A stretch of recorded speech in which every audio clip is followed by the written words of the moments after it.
கார்த்திகை தீபம் தயவு செஞ்சு இந்த 5 விஷயத்தை செய்யவே செய்யாதீங்க. எப்படி வழிபடணும், என்ன மந்திரங்கள் சொல்லணும், நான் பல விஷயங்களை பதிவு செஞ்சுருக்கேன்.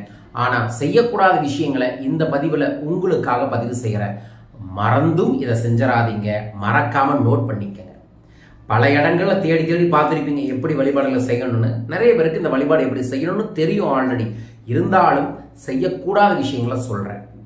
தீபம் என்பது 3 விதமான பெண் தெய்வங்களை, பெண் சக்தியை நமக்கு வெளிப்படுத்தக்கூடியது தான். அதனால் இந்த தீபத்தை எப்போதுமே உடஞ்ச பொருளையோ அல்லது டேமேஜான விளக்குகள் ஏற்றக்கூடாது. இது நம்பர் 1. 2வது, கெமிக்கல் கலந்த எண்ணெய்களை பயன்படுத்தாதீங்க. 2வது. 3வது, விளக்கு வாங்கும் போது பேரம் பேசவே பேசாதீங்க. 2 ரூபா கம்மி பண்ணிக்கோங்க, 20 ரூபா கம்மி பண்ணிக்கோங்கன்னு கேட்கவே கேட்காதீங்க. அவங்க ஒன்று நம்மளுக்கு விளக்கு விற்கிறதுனால கோடீஸ்வரர் ஆக போகிறது இல்லை. 4வது விஷயம், விளக்கு ஏற்றும் பொழுது பட்டு சேரையோ அல்லது காட்டன் சேரையோ கட்டியிருக்கணும். கண்ணாடி வளையல்கள் நிறையா கையில் போட்டிருக்கணும். மங்கள சின்னங்களான குங்குமம் வைப்பது, மல்லிப்பூ வைப்பது, மருதாணி அணிந்து கொள்வது, மெட்டி போடுவது, கொலுசு போடுவது போன்ற மங்கள சிம்பிள்களோட தான் ஒரு வீட்டில் இருக்கக்கூடிய பெண் தீபமே ஏற்றணும். ஆண்களுக்கு எதுவும் சொல்லலையே குருஜி அப்படின்னா, நல்ல தூய திருநீரை நெற்றி முழுவதும் பூசிக்கொண்டு ஆடை, நல்ல காட்டனான ஆடையோ பட்டு ஆடையோ வேட்டியோ கட்டிட்டு தீபத்தை ஏற்றுங்க. கடைசி 5வது விஷயம், தீப நாளில் தீபங்கள் அனைத்துமே பேசுமாம், காது கொடுத்து கேட்குமா. அதனால கார்த்திகை தீபத்தன்று தேவையில்லாத சண்டை சச்சரவுகளை, தேவையில்லாத சங்கடங்களை பேசாதீங்க, வெளிப்படுத்தாதீங்க. ஏன்னா அந்த ஜோதி கேட்டு அதை ரிப்ளைட் பண்ணுமாமா. அதனால தான் தீப லட்சுமின்னு சொல்லுவாங்க. தீபம் நாம் எதை நினைக்கின்றோமோ அதை உள்வாங்கி அதை வெளிப்படுத்தும்.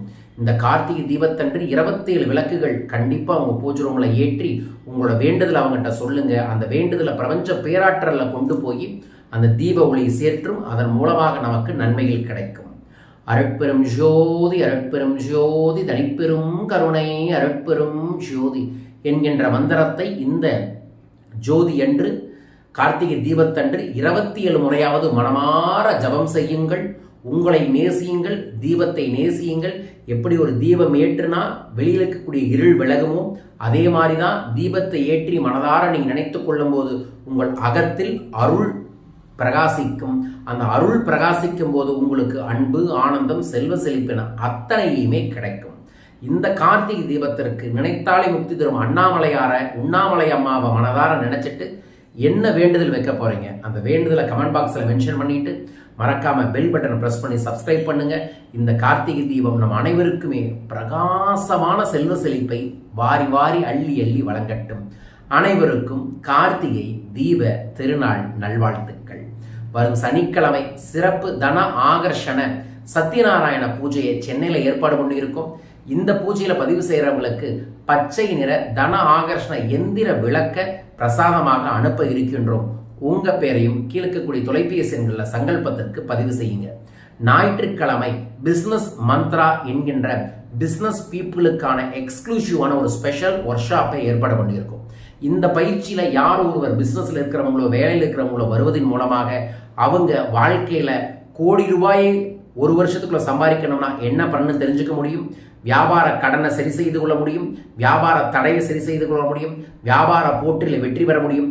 தினமும் 20லிருந்து 50 கஸ்டமர் உங்கள் இடத்துக்கு வர வைக்கிறதுக்கு என்ன பண்ணணும்னு தெரிந்து கொள்ள முடியும். வியாபாரத்தில் இருக்கக்கூடிய அத்தனை A to Z பிரச்சனைக்கு தீர்வுகள் கிடைச்சி வியாபாரத்தில் பெரிய செல்வ செழிப்பை நீங்கள் பெறுவதற்கு பிஸ்னஸ் மந்த்ரா பயிற்சி வகுப்பு வழிநடத்தும். இந்த பயிற்சியில் மறக்காமல் கலந்துக்கங்க. இந்த பயிற்சியில் கலந்து கொள்ள கிழக்கக்கூடிய தொலைபேசிகளில் தொடர்பு கொள்ளுங்கள். வாழ்க வையகம், வாழ்க பணமுடன். நன்றிகள் கோடி.